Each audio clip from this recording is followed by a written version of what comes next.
scaling up your recipe from pilot brewing to production brewery. As a brewer, I can tell you that we have to go through a lot of trials for creating a new recipe or the beer that we want to. And that's why here we are here to discuss on this.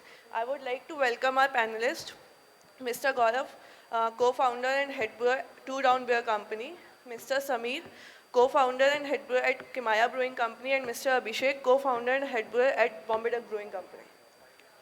Okay, so my first question is for Mr. Sameer.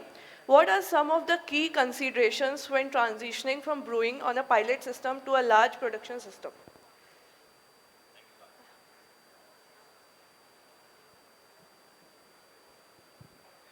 So working with a pilot system is always more fun. Everyone wants to brew experimental batches. It's way more fun doing a small batch and you don't feel bad about draining small batches. When you shift from a pilot system into full-scale production, it might be 5HL, 10HL.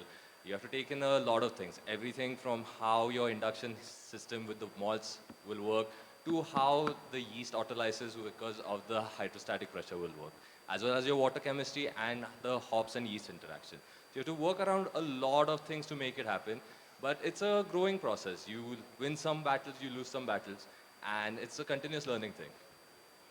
Okay, so I would like to ask this from Mr. Abhishek. How do you account for differences in the equipment and process between a pilot and a production system when you're scaling up your recipe? Uh, sure. So I think it starts with understanding how your scaled up system looks like, really. Uh, because a lot of times what happens when we brew on a pilot scale, we would typically brew in a way which is popularly referred to as brew in a bag or, BIAB sort of stuff. It's perfect for brewing on a small scale because you can test out recipes quickly, your brew days are shorter, your efficiency is not that great, but again, that's not that much of a concern when you're really just, testing out different ingredients, see how the beer turns out, all of that stuff. So I think fundamentally, the first big difference would be to actually have your pilot system somewhat mirroring the commercial system that or the bigger system that you're hoping to eventually brew it on. And we have, for example, at our brewery, we have a simple two-vessel system. So we had to go ahead and design the pilot system from scratch to sort of replicate that in some ways, so we could understand, how certain adjuncts would behave while lautering, or there are how the boil sort of the vigorous boil would, if we were able to replicate that, because that's the other challenge that we realized was when with electric sort of pilot brewing systems, you're not really able to get that sort of heat output. So there's definitely a lot of technical differences between like your pilot system and your large system. So it starts from there. Having an understanding of how the entire process of brewing, from what's your grain absorption, what's your lautering losses, all of that stuff definitely helps. But I feel that those are essentially just Excel sheet calculations, which you can punch in some numbers and scale up your recipe. But understanding how ingredients behave is probably the more important part of it. So this is for Mr. Gaurav. Because we scale up from a very small batch to a very large batch, will you be able to replicate your recipe and get the consistent result that you got from your pilot batch? Yes, obviously it's possible, but first of all, I would differ from what Chinsi said. Uh, your brew house efficiencies and your hop utilization rates, I feel those are extremely important. Knowing your equipment well is probably of paramount importance. It's um, uh, Coming to selection of ingredients, it's important to know where you source your raw material from. Uh, it's important to know that the raw material that you choose is of consistent quality. If you have all these parameters in check and if you take notes at every stage of the brewing process, I think it's pretty much possible to scale up from, simulate your pilot brand recipe to a larger system. So talking about the ingredients, because we can choose very good quality ingredient for a pilot batch. But when it comes to a production brewery, we have to consider the cost also of the beer, because at the end it's a business and we have to consider how much cost our beer, I mean how much the beer costs is. So how do you choose on the ingredient when you're, go for the production batches instead of pilot one? So when on a pilot system, efficiency is not that great. So when you move to a bigger system, you get better efficiency. And in a surprising turn of events, it's a lot easier to work with large-scale system for ingredients because you know the hop suppliers, you know the yeast suppliers, you know the malt suppliers. They also like to work with quantities. So working on a pilot system while being fun is not ideal for sourcing raw materials. Right. If you're working with a bigger system, it's much, much easier is what we have found. Okay. So, what are some of the key consideration on working on a larger team? Well, because when you're working on a pilot system, you're alone you're alone brewing the. But when it comes to production batches, it's your team that you're working with. So, how do you manage your team for that? So I'll be frank. It's just myself and my brewer Weber. So we don't really have a large team. So, but since you share your experience. That was my answer too. Just don't have a large team. That's it. No, but seriously, I think your skill as a brewer lies in building processes which are not really dependent on people or equipment. And I think that's something which sort of comes with experience, and definitely it's not something which is unheard of. There's a lot of commercial breweries as well who have pilot scale R&D breweries, and there's a bunch of recipes that they're cranking out of those, which sort of it's a process like a funnel basically. You have a bunch of recipes you're working on, you sort of select some of them, you continue optimizing them till you get to a point where you're okay with it. Now if it's a single person who's approving them, then it's an easy decision, but then there's definitely a lot of bias in it as well. So what you would then end up doing is, that's where having a big team really helps, is you can set up like a panel which basically approves or rejects a recipe, and then only then can you really sort of scale it up. And yes, to your point about the sourcing, definitely it's important to think about whether it's possible to source a certain ingredient in larger quantities. Again, a really great example would be, say, zesting oranges, right? It's beautiful, it's fun when you're doing it on a small scale, but when you want to zest oranges for a 20 HL batch, yeah, good luck with that. So there's definitely not just like ingredient sourcing driven considerations, but also processing sort of that you have to factor in as well. Right. So now that all of you have your own brewery and you must have done a lot of home brewing before this, pilot batches before this, do you still do the trials before going out on the big system? Do you still do some pilot trials for deciding on the recipe?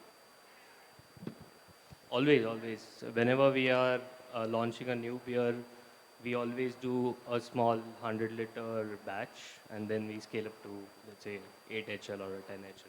So for the brewers, for the newbies who are coming into the craft beer industry, do you think is it needed for them to start from home brewing, or they should go to a production brewery and learn from there?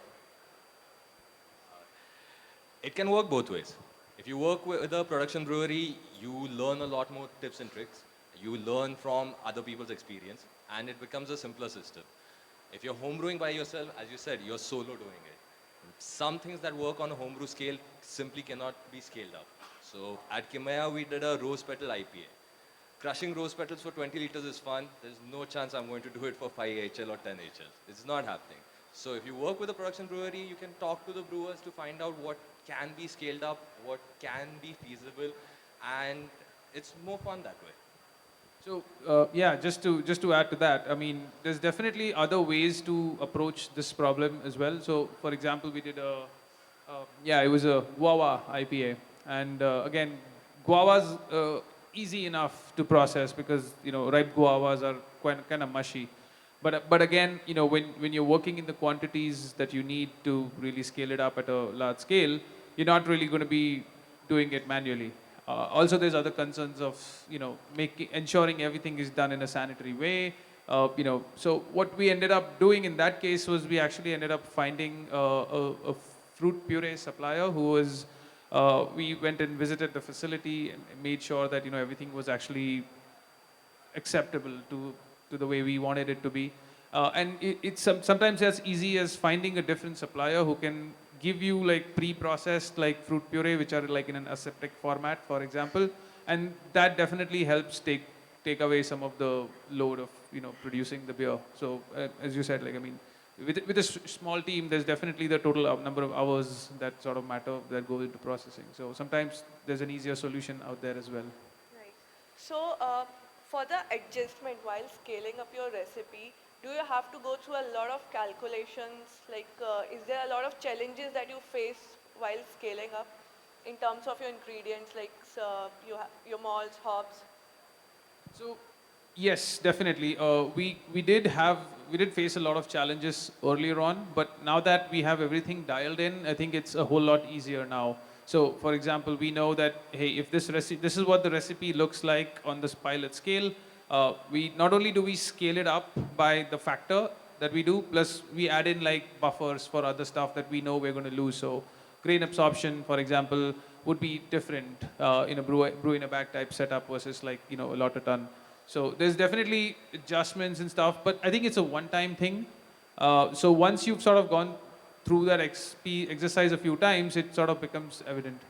Also, the other thing that I would probably add is, there's really amazing brewing softwares out there for everybody to use. So instead of getting too caught up in the math of how efficiencies scale up and what your extraction points are, you have software that does it for you. So I think as a brewer, you can really focus more on the whys than the hows, because it's the reason why you use a certain ingredient and the thought process behind using that is actually way more important than how do you actually figure out a way to make it in a large scale, because that's a problem that has been solved already. I'd like to add one of the biggest challenges for me is scaling up a fruit beer recipe, because on a pilot plant, let's say if I use 2 kg of a fruit for a 10-liter brew and I want to scale it up, then I've realized that using fruit conservatively makes more sense. And if you feel the fruit character is not too much, then you can always adjust it later. Okay. Just to jump in, as brewers, Excel is our best friend. We do too many calculations on Excel and they get very boring, but once you get familiar with your pilot system and your big scale system, it becomes a fairly simple process. Brew father, bro. Not to name any specific software. So, I have been asked this question a lot of times. Uh, People who are very new into the brewing and want to start with home brew and then want to go to a production brewery. Their first question is how should we start? I mean, which equipment should be taken into account? So, what, according to you, is the best way or the easiest way for someone to start on a pilot batch? Honestly, there's a lot of good equipment already out there in the market, but if anyone who wants to do a pilot batch, talk to your local brewery. We are happy to help. It is a lot more fun collaborating with brewers across India so that we can come up with a solution to the problem. Absolutely, I would agree. And the only tip I would give here is, don't get too caught up with the equipment. At the end of the day, if you're, for example, using extracts and stuff and this doesn't even apply to if you're home brewing, but even if you're some brewery who's looking to test out a few recipes, don't get too carried away with the equipment. I mean, essentially, all you need is a big pot and a muslin bag, really. You can make fairly decent beer with that. But having equipment definitely helps. So start with something which is like a brew in a bag type system. I think that would be the simplest entry point, because that literally lets you cover most aspects of the mashing profile. You can do step mashes, a lot of that stuff with it. So that's definitely useful. Uh, it's quick as well, because that's the other thing that you want to think about. You don't want to be spending 6 hours brewing on a pilot system. That's just a waste of time. Figure out a way to do it more efficiently, so you can iterate more and actually have multiple trials going at the same time. So, any questions from the audience for our panelists?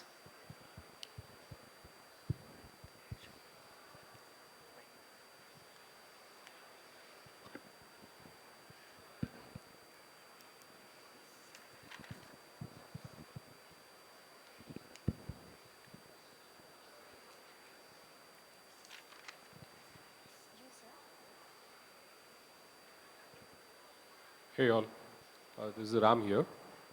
We were talking about puree, fruit puree, adding adjuncts, flavors to the beer. We all pretty much know that you will be starting finding a flavor as like pilot, do it in a pilot's size and scale it up, right? Why is it difficult when it comes to production size? I mean, you already know that you need to go to that size. You are going to scale up. You pretty much know that. So why is it getting difficult? I mean, is it not previously prepared? Did you guys not think about the scaling?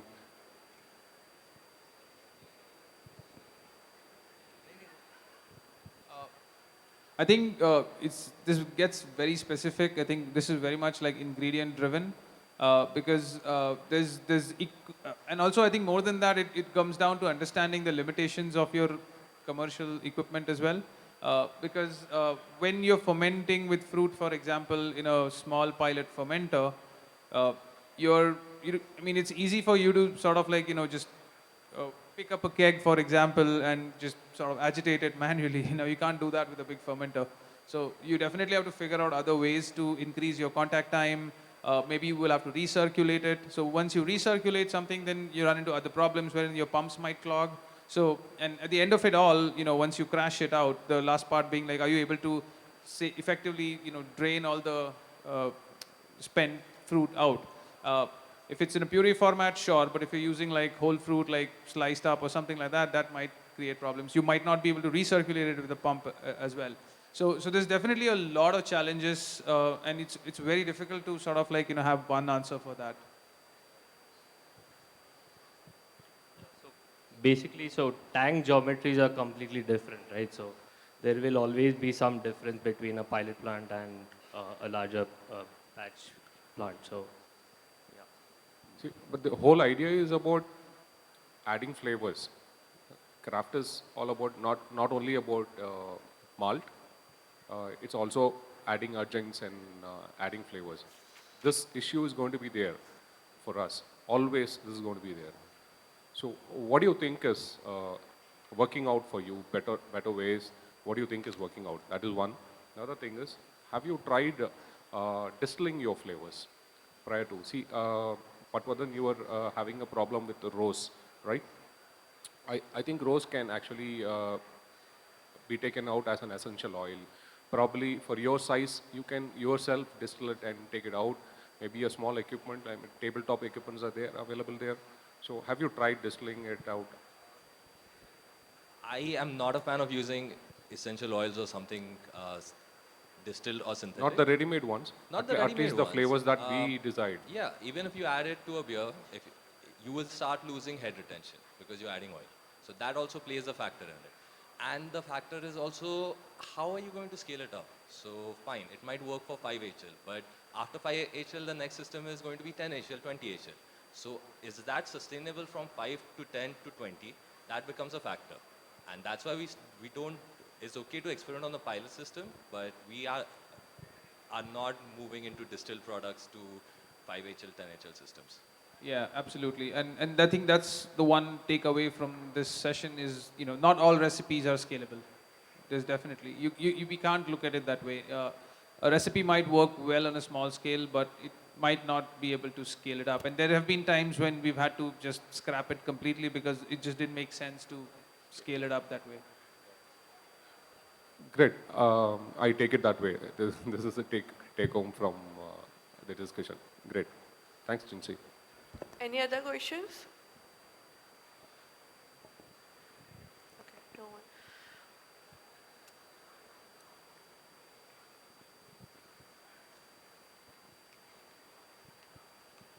Hi. So my question is very simple. So whatever the trials you do, pilot system like 5, 10 liters or whatever it is, maybe let's say a monthly 3, 4 trials you do, and within a 3, 4 months you will have some, let's say some 10, 15 different beers of different styles, like the trials.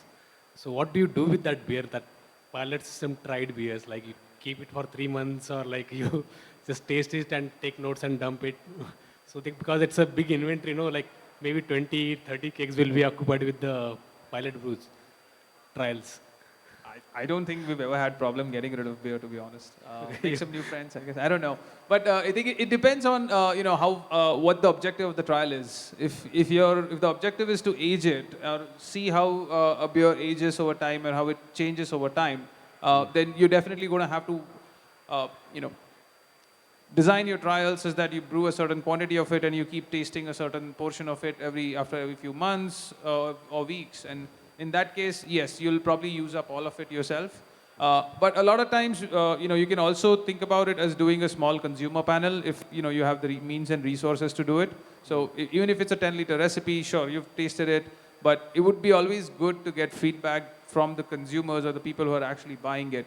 And in which case, you would probably have a set of, I don't know, I want to say power users, like a boring tech hangover that I have. But essentially, people who can give you direct feedback on it. So you can always, give it out for feedback to people who are not just a part of the production staff, but like also actual customers. So it's about how smartly you utilize whatever little quantity you're producing. You can always drink it yourself. Yeah, just to add, we have not had a problem with pilot systems. I have too many friends who are way too much into beers. But as Chinsi said, doing a consumer-focused panel really helps. We do that for all our pilot systems because we as brewers might like some beer style, which may or may not work with the customer. So getting that feedback is very important. Just drink it. Okay, thank you. Hi Samir, Gaurav, Chinsi, Ankur here. Very easy question one again. So comparatively, like Samir, you just said to Ata bollas ki you're not fond of using the extraction oil and the ready-made flavor or puree or juice, whatever. So as you guys have brewed a lot of home brews, so comparatively using the extracted oil or the flavor or the puree with fresh fruit and extracting the puree from a fruit, comparatively, like what's the major difference you guys have found and why you guys will choose the using the apart from the head retention like you said, but as per the taste wise, or what are the results you guys have got using the extraction or using the pure or fresh puree, if you guys have ever used in any kind of beer. I like using fresh fruits. I like talking to a farmer, or building something sustainable. Because as craft brewers, it is our job to make it more sustainable. Leave a positive footprint across. So that's why I like doing it. But if we scale up, we're probably going to look up to tying with some other, large farming community to get like orange fields or something like that. So did you find any difference in taste or appearance or any kind of it? Yes, there is a big difference. If you start aging, oxidation is going to come through anywhere. Yeah, personally, if we are thinking of scaling up, then I prefer using fruit purees because then I'm assured that I'm going to get a consistent product. If I'm planning to do a one-off beer, then yeah, fresh fruit is a great way to go for it. But I don't know if next year if I'm going to brew the same beer, if it's going to taste the same, then that's an issue.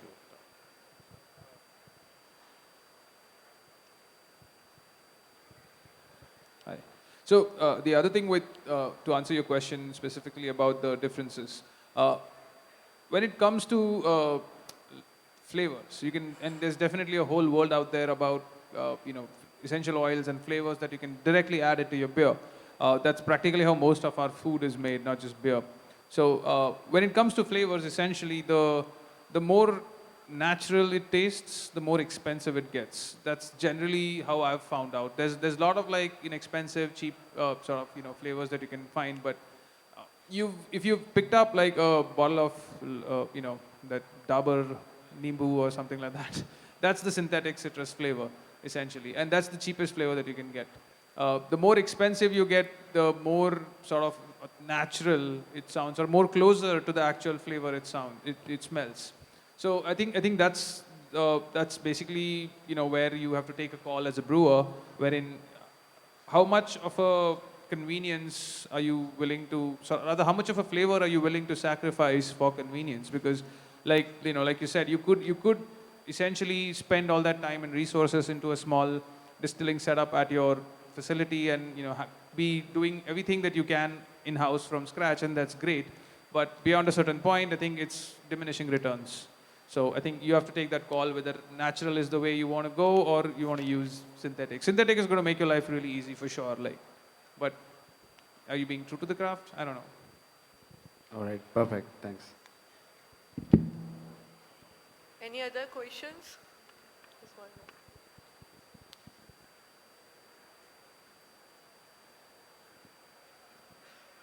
Hey, Chinsi.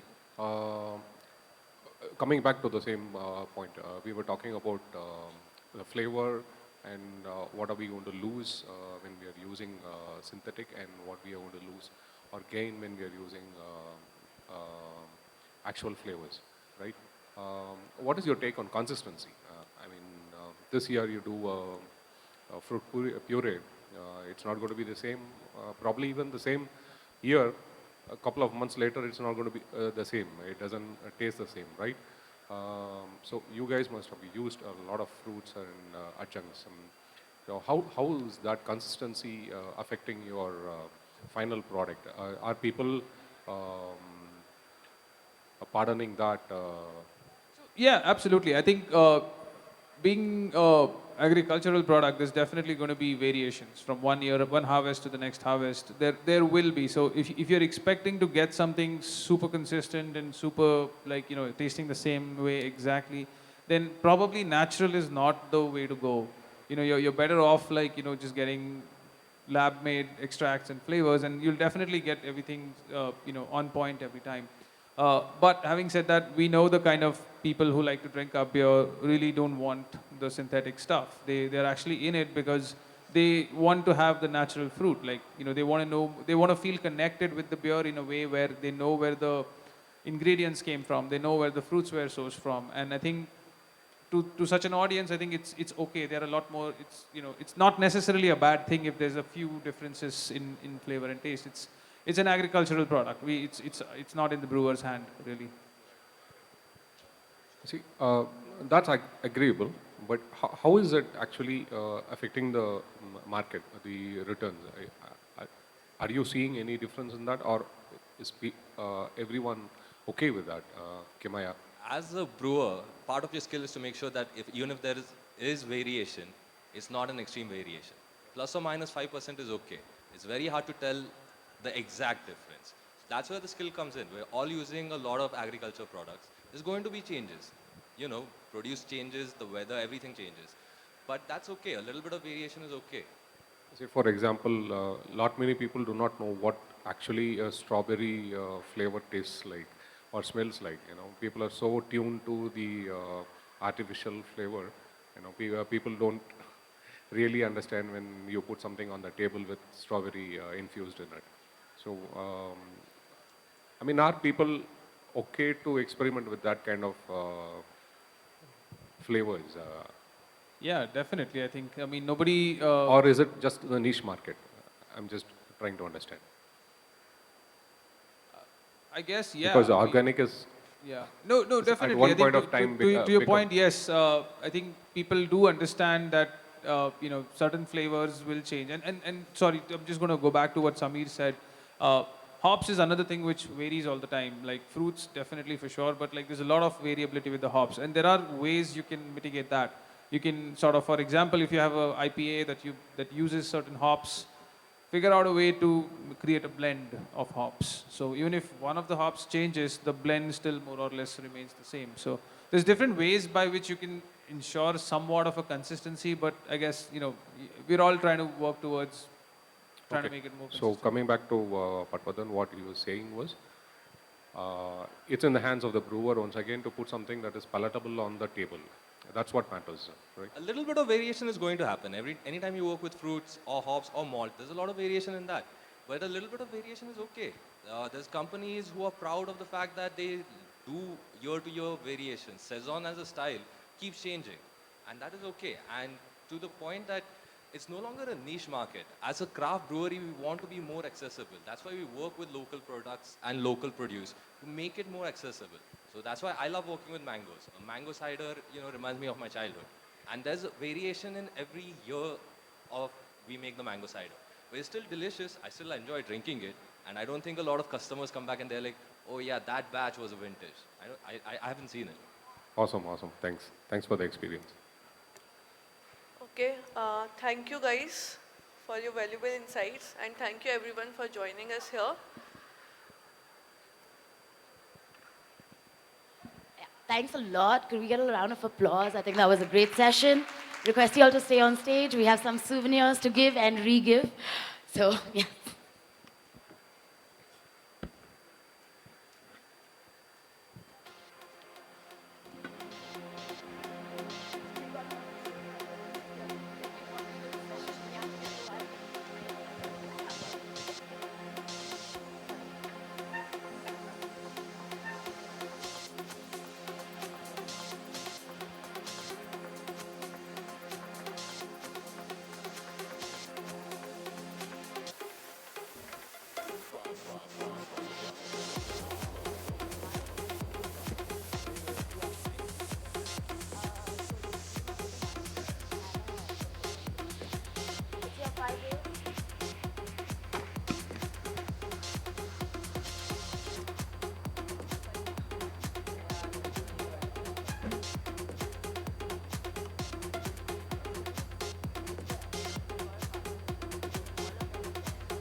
Guys, I'm so sorry. Could we get a group picture as well of the session?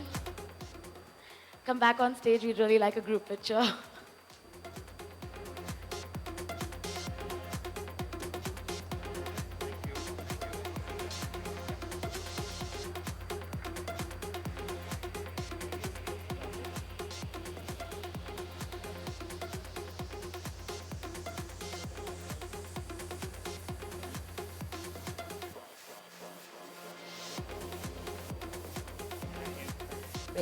Thank you so much.